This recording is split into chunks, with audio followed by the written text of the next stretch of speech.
Today we will learn about what is operating system and what are commonly used operating system. तो सबसे पहले हम देखते हैं what is operating system. Operating system is a system software that runs on a computer. System software के बारे में students आप पहले भी जानते हैं, पिछले लेक्चर्स में हम लोगों ने देखा हुआ है कि सॉफ्टवेयर जो होते हैं वो सेट ऑफ इंस्ट्रक्शंस होती हैं that are given to computer to perform some specific. तो दो तरह के सॉफ्टवेयर थे, एक एप्लीकेशन सॉफ्टवेयर होता है और एक सिस्टम सॉफ्टवेयर होता है। एप्लीकेशन सॉफ्टवेयर वो वाले सॉफ्टवेयर होते हैं that are use to ease our work, जो अपने बिजनेस को इन्हेंस करने के लिए, इंटरटेनमेंट के लिए या अपनी वर्किंग को बेटर वे में परफॉर्म करने के लिए हम जिन सॉफ्टवेयर को इंस्टॉल करते हैं वो एप्लीकेशन सॉफ्टवेयर होते हैं। तो दूसरी तरह के सॉफ्टवेयर जो होते हैं वो सिस्टम सॉफ्टवेयर होते हैं जो कि सिस्टम की वर्किंग को बेटर करने के लिए इंस्टॉल किए जाते हैं, जिनमें डिवाइस ड्राइवर हो गया, यूटिलिटी सॉफ्टवेयर हो गए, लैंग्वेज ट्रांसलेटर हो गए या ऑपरेटिंग सिस्टम हो गया। तो आज हम ऑपरेटिंग सिस्टम के बारे में बात करेंगे। क्लियर? तो ये एक सिस्टम सॉफ्टवेयर होता है जो कि कंप्यूटर के ऊपर वर्क करता है, ठीक है, कंप्यूटर को रन करने के लिए इंस्टॉल किया जाता है। It is an interface between the hardware and the user. User mean हम लोग और हार्डवेयर मीन कंप्यूटर। कंप्यूटर में से अपनी चीज़ें एक्सेस करने के लिए, कंप्यूटर को वर्किंग कंडीशन में लेकर आने के लिए हमारे और कंप्यूटर के दरमियान जो लिंक होता है वो बेसिकली ऑपरेटिंग सिस्टम की वजह से ही होता है। अगर वो लिंक नहीं होगा तो हम कंप्यूटर को एक्सेस नहीं कर सकेंगे। It manage the computer memory and processes as well as software and the hardware. Means के ये ऑपरेटिंग सिस्टम जो होता है ये कंप्यूटर की मेमोरी से लेकर इसमें इंस्टॉल हर सॉफ्टवेयर को हैंडल कर रहा होता है, कंट्रोल कर रहा होता है और उसको मैनेज कर रहा होता है। फॉर एग्जाम्पल आपके पास सिस्टम में कोई मूवी पड़ी हुई है, ठीक है, आप जैसे ही उस मूवी पर या कोई भी गेम वगैरह पड़ी हुई है आप उस गेम पर क्लिक करते हैं तो वो लोड होकर आपके पास डिस्प्ले में आती है, ठीक है। कुछ टाइम लेती है, लोडिंग होती है, उसके नीचे आपको एक बार नज़र आ रही होती है जिसमें वो लोडिंग लिखा होता है, ठीक है। वो लोड होते हुए एकदम आपको डिस्प्ले पर आ जाती है, ठीक है। इसके साथ ही जैसे ही आप क्लोज करते हैं या उसको क्रॉस के बटन पे क्लिक करते हैं, ठीक है, तो वो मेमोरी से चली जाती है। मीन उसको लोड करवाना और उसको लोड करवा के वापस उसी की प्लेस पर ले जाना, हमारे डिसअपियर करवा देना, ये काम भी कौन कर रहा होता है? ऑपरेटिंग सिस्टम कर रहा होता है। इसके अलावा जितने भी सॉफ्टवेयर आपने इंस्टॉल करने हैं, अनइंस्टॉल करने हैं, कोई हार्डवेयर डिवाइस जो है वो अटैच करनी है, डी अटैच करनी है, तो ये सारा काम जो है ये ओवरऑल कौन परफॉर्म कर रहा होता है? ऑपरेटिंग सिस्टम परफॉर्म कर रहा होता है। It allows user to communicate with computer, because ये एक इंटरफेस होता है यूज़र और कंप्यूटर के दरमियान, तो ये यूज़र को अलाउ करता है कि वो कंप्यूटर के साथ कम्युनिकेट कर सकते इन द वे कि वो कोई चीज़ें जो है वो एक्सेस कर सके। It control the execution of the application program. जितने भी एप्लीकेशन प्रोग्राम, चाहे आपने MS वर्ड इंस्टॉल किया हुआ है, कोई पेंट किया हुआ है, कोई गेम इंस्टॉल की हुई है, लाइक कुछ भी एप्लीकेशन प्रोग्राम आपने इंस्टॉल किया हुआ है, उनको एग्जीक्यूट करवाना, आप पे डिस्प्ले करवाना, उसकी वर्किंग को देखना, ओवरऑल उसको कंट्रोल करना, ये काम भी कौन करता है? ऑपरेटिंग सिस्टम करता है। तो without an operating system a computer user can not use any program on the computer. तो इनफैक्ट के इसके बगैर, मीन ऑपरेटिंग सिस्टम अगर आपके सिस्टम में नहीं होगा तो इसके बगैर हम जो है वो कंप्यूटर को एक्सेस नहीं कर सकते। क्लियर? तो एक एग्जांपल देती हूँ रियल लाइफ से कि समटाइम ऐसा होता है कि हमारे कंप्यूटर में जो है वो ब्लैंक स्क्रीन हो जाती है, जिसको हम नॉर्मली लैंग्वेज में कहते हैं इसकी विंडो ख़राब होगी, करप्ट होगी या उड़ गई, इस तरह हम जो भी वर्डिंग अपनी जो है वो बोलते हैं, ठीक है। तो मीन्स कि उसकी जो विंडो मीन ऑपरेटिंग सिस्टम, उसका जो ऑपरेटिंग सिस्टम है वो करप्ट हो चुका हुआ है, वो वर्किंग कंडीशन में नहीं है, तो हमें जस्ट एक ब्लैंक स्क्रीन नज़र आ रही होती है। उस ब्लैंक स्क्रीन के ना हम आगे जा सकते हैं और ना ही हम उसमें से जाके अपनी फाइल्स को या आपने कुछ भी अपना सेव किया हुआ है, कोई भी एप्लीकेशन प्रोग्राम सेव किए हुए हैं, उनको हम एक्सेस नहीं कर सकते, ठीक है। तो ये बहुत ज़रूरी होता है कि आपको कंप्यूटर के हार्डवेयर को एक्सेस करने के लिए हम एक ऑपरेटिंग सिस्टम को इंस्टॉल करें। कॉमनली यूज ऑपरेटिंग सिस्टम कौन से होते हैं? ये जो सिस्टम ऑपरेटिंग सिस्टम की बात कर रही हूँ, ये सिर्फ कंप्यूटर के ऊपर ही यूज़ नहीं होते, बल्कि हर किस्म के टैबलेट, स्मार्टफोन जो हमारे पास आजकल फ़ोन्स होते हैं, एंड्रॉयड फ़ोन लाइक और इस तरह के जितने भी फ़ोन हैं उन सब पे क्या है, एक बेसिकली एक ऑपरेटिंग सिस्टम ही वर्क कर रहा होता है जो कि बेसिक फंक्शनैलिटी परफॉर्म कर रहा हो। आपने अपना कैमरा खोलना है, आपने फ़ाइल खोलनी है, आपने व्हाट्सएप इंस्टॉल किया, आपने ईमो इंस्टॉल किया, लाइक आपने किसी भी किस्म की कोई भी जो है वो एप्लीकेशन सॉफ्टवेयर डाउनलोड किया हुआ है, उसको वर्किंग कंडीशन में लेकर आना, वो स्मार्टफोन्स में जो है वो उस तरह के अलग से सॉफ्टवेयर होते हैं। इसी तरह अगर टैबलेट की बात की जाए तो टैबलेट में भी सॉफ्टवेयर होते हैं, ऑपरेटिंग सॉफ्टवेयर होते हैं। ऑपरेटिंग सिस्टम हम लोग ने डाउनलोड किए होते हैं। इसके अलावा जितने भी कंप्यूटर्स होते हैं उनमें भी क्या होते हैं, ऑपरेटिंग सिस्टम्स होते हैं, ठीक है। तो कॉमनली डेस्कटॉप अगर ऑपरेटिंग सिस्टम की बात की जाए तो हमारे पास डॉस होता है, विंडो होता है, मैकिन्टॉश ऑपरेटिंग सिस्टम होता है, इसके अलावा XOS2 होता है, यूनिक्स होता है, लिनक्स होता है, और इसके अलावा अगर मोबाइल फ़ोन्स के जो है वो ऑपरेटिंग सिस्टम्स की बात की जाए तो उनमें एंड्रॉयड और iOS आता है। अब हम जो है वो वन बाय वन इनको देखेंगे। DOS operating system stands for Disk Operating System. It was developed in 1970s when microcomputer was introduced. ठीक है, माइक्रो कंप्यूटर का भी आपको पता हुआ है, हम लोगों ने जनरेशन्स पढ़ी थी जिनमें जो था वो सुपर कंप्यूटर था, फिर मेन फ्रेम कंप्यूटर था, फिर मिनी कंप्यूटर आया और देन माइक्रो कंप्यूटर आया।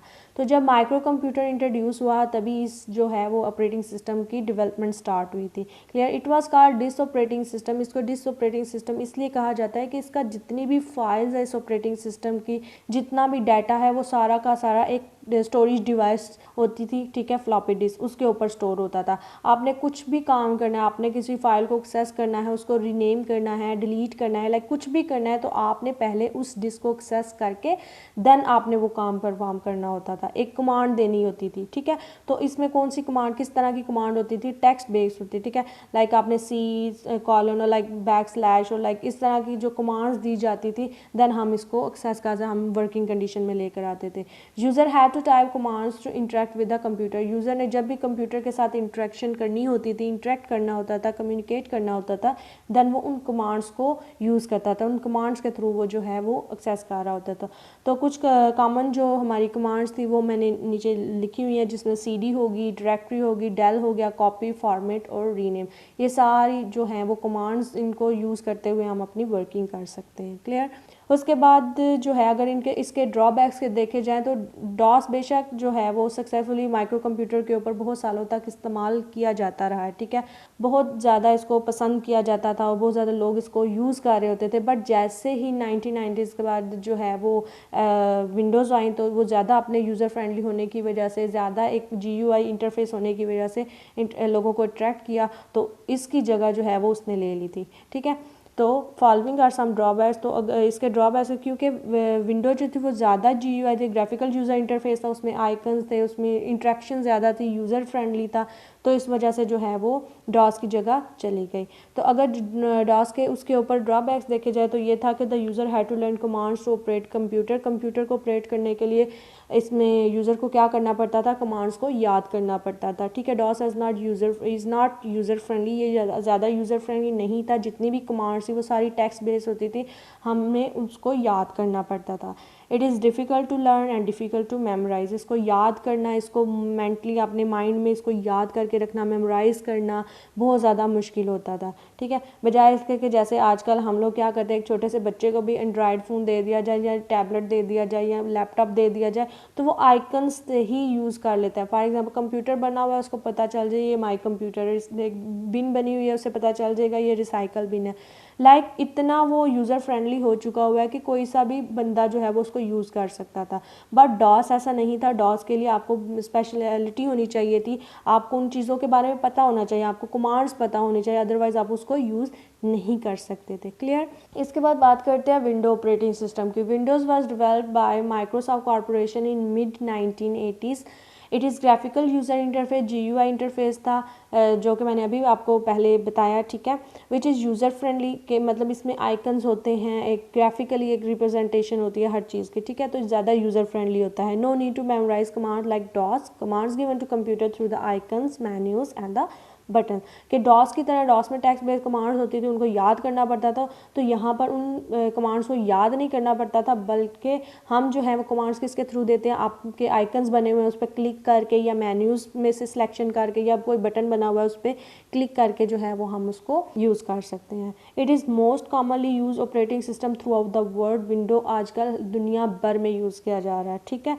Versions of window operating system are window 95, 98, millennium x, window 7, window 8 है, 8.1 है, 10 है, विस्टा, लाइक इतने ज़्यादा वेरिएंट्स आजकल अवेलेबल है। तो ये थ्रू आउट द वर्ल्ड इसको एक्सेस किया जा रहा है, इसको यूज़ किया जा रहा है, और ज़्यादा यूज़र फ्रेंडली होने की वजह से हर कम जो जितने भी आपके ब्रांड मिल रहे होंगे, लैपटॉप्स मिल रहे होंगे, उन सब पे यही इंस्टॉल किया जा रहा है। क्लियर।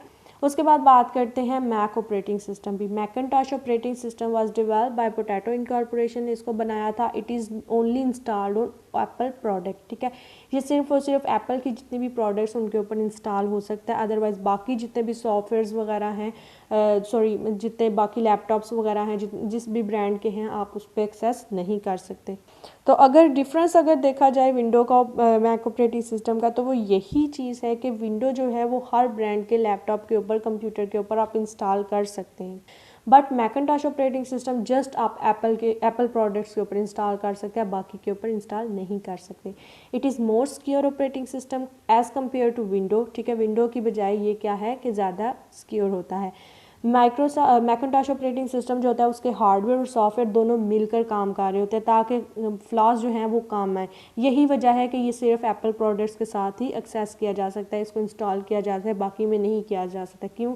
एप्पल के जो जितने भी प्रोडक्ट्स हैं उनके अंदर वो कुछ ना कुछ फाइल्स, कुछ ना कुछ सॉफ्टवेयर, हार्डवेयर इस तरह के मेंटेन हैं कि जिसकी वजह से ये ऑपरेटिंग सिस्टम जब इंस्टॉल किया जाता है तो वो इसके साथ मिलकर काम करते हैं। It is more expensive than IBM PCs. आपको पता होगा कि जो एप्पल प्रोडक्ट्स होती हैं उनकी प्राइस क्या है मार्केट में, तो वो ज़्यादा एक्सपेंसिव होता है एज़ कम्पेयर टू अदर। अगर डेल का देख लें, तोशिबा देख लें, या हवावे, लाइक डिफरेंट जितने भी आपके पास लैपटॉप्स हैं, पीसीज हैं, उनको अगर IBM के जितने भी पीसीज हैं उनको देखा जाए तो उनकी प्राइस लो होगी as compare to Apple products. It has limited application softwares are available in market. और अगर इनके एप्लीकेशन सॉफ्टवेयर्स की बारे में बात की जाए तो ये भी लिमिटेड होते हैं, ठीक है। ज़्यादा सिक्योर होते हैं और ज़्यादा फंक्शनैलिटी इनके अंदर ऑलरेडी मौजूद होती है, बट जितने एप्लीकेशन सॉफ्टवेयर जैसे जैसे नए बन रहे होते हैं इसके लिए लिमिटेड होते हैं। इसकी एग्जांपल आप अपनी रियल लाइफ से भी देख सकते हैं कि जिन बच्चों के पास आईफोन होते हैं और जिनके पास एंड्रॉयड होते हैं तो वो इसका कंपैरिजन बहुत अच्छे से जानते हैं, ठीक है।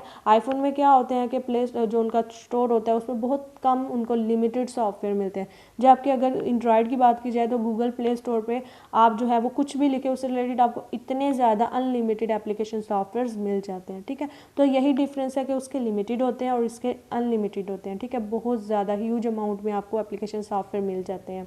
It is not widely use like Windows की तरह ये कॉमनली यूज़ नहीं होता। क्यों? बिकॉज ऑफ इट्स एक्सपेंस, मतलब महंगा होता है या कह लें कि थोड़ा सा कॉम्प्लिकेटेड भी होता है, तो इस वजह से ये ज़्यादा यूज़ नहीं किया जा रहा है, ठीक है। उसके बाद बात करते हैं यूनिक्स ऑपरेटिंग सिस्टम की। It was developed by Ken Thompson and Dennis Ritchie at Bell laboratory research center in early 1970s, ठीक है। It was developed in C language में इसको डेवलप किया गया था। It provides greater processing power and security than window से ज़्यादा प्रोसेसिंग पावर इसकी होती है, इसके अलावा इसकी सिक्योरिटी भी होती है। यही वजह है कि आज तक बैंक में जो है वो सिक्योरिटी पर्पज़ के लिए यूनिक्स ऑपरेटिंग सिस्टम ही यूज़ किया जा रहा है। It has rarely malware attack, इसके वायरस के जितने भी अटैक्स होते हैं वो बहुत कम होते हैं। It is available for a wide range of computer from micro computer to main frame computer, ठीक है। अगर यूनिक्स की बात की जाए तो ये माइक्रो कंप्यूटर्स में भी इंस्टॉल हो जाता है, वर्किंग कंडीशन में ला सकते हैं। इसके अलावा उससे पीछे चले जाए मिनी में भी यूज़ हो सकता है, और उससे पीछे चले जाए तो मेन फ्रेम कंप्यूटर्स तक हम जो है वो यूनिक्स ऑपरेटिंग सिस्टम को यूज़ कर सकते हैं। यह भी सेम थोड़ा सा डॉस ऑपरेटिंग सिस्टम की तरह ही होती है, ब्लैक स्क्रीन होती है और कमांड्स मतलब लाइक इस तरह काम कर रहा होता है। क्लियर? उसके बाद बात करते हैं जो मोबाइल फ़ोन में जितने भी ऑपरेटिंग सिस्टम होते हैं वो दो तरह के बेसिकली होते हैं। एक एंड्रॉयड ऑपरेटिंग सिस्टम होता है और एक iOS ऑपरेटिंग सिस्टम होता है। एंड्रॉयड हर जिस तरह विंडो और हम लोगों ने मैकिन्टॉश में डिफरेंस देखा था कि विंडोज़ ऑपरेटिंग सिस्टम हर ब्रांड के लैपटॉप में, हर ब्रांड के कंप्यूटर में इंस्टॉल हो जाता है, जबकि जो है वो मैकिन्टॉश जो है वो जस्ट एप्पल प्रोडक्ट्स में होता है। तो सेम यही डिफरेंस इनके साथ है। एंड्रॉयड जो ऑपरेटिंग सिस्टम वो सारे स्मार्टफोन जितने भी बाकी ब्रांड्स के हैं, चाहे वो ओप्पो का हो, हवावे का हो, चाहे वो आपके पास सैमसंग का हो, लाइक इस तरह जिस भी ब्रांड का आपके पास मोबाइल फ़ोन होता है, स्मार्टफोन होता है, उसमें एंड्रॉयड ऑपरेटिंग सिस्टम इंस्टॉल होता है। ये आप देख सकते हैं कि जैसे ही आप रीस्टार्ट करते हैं या बंद करके ऑन करते हैं तो वो डिस्प्ले पिक्चर आ रही होती है और साथ ही नीचे पावर्ड बाय नीचे एंड्रॉयड ऑपरेटिंग सिस्टम लिखा होता है। तो मीन हर ब्रांड के जो स्मार्टफोन्स होते हैं उन सब पे एंड्रॉयड ही चलता है। जबकि दूसरी तरफ बात की जाए जितने भी एप्पल प्रोडक्ट्स होते हैं, एप्पल के फ़ोन्स होते हैं सारे, ठीक है, आईफोन हो गया, लाइक ये सारे, इनमें जो ऑपरेटिंग सिस्टम यूज़ होता है वो iOS होता है, ठीक है। उसके बाद स्टूडेंट्स नेक्स्ट लेक्चर में हम लोगों ने जो देखना है वो है टाइप्स ऑफ ऑपरेटिंग सिस्टम। ये हम बारी बारी देखेंगे कि बैच ऑपरेटिंग सिस्टम क्या होता है, मल्टी प्रोग्रामिंग ऑपरेटिंग सिस्टम क्या होता है, मल्टी टास्किंग क्या होता है, मल्टी प्रोसेसिंग क्या होता है और रियल टाइम ऑपरेटिंग सिस्टम। इनके बारे में हम डिटेल में देखेंगे। तब तक के लिए इतना ही। अगर आपको कोई भी क्वेश्चन हो या लेक्चर में कुछ भी समझ ना आया हो, कोई भी क्वेश्चन लेक्चर से रिलेटेड हो, तो आप वो मुझसे करके बता सकते हैं।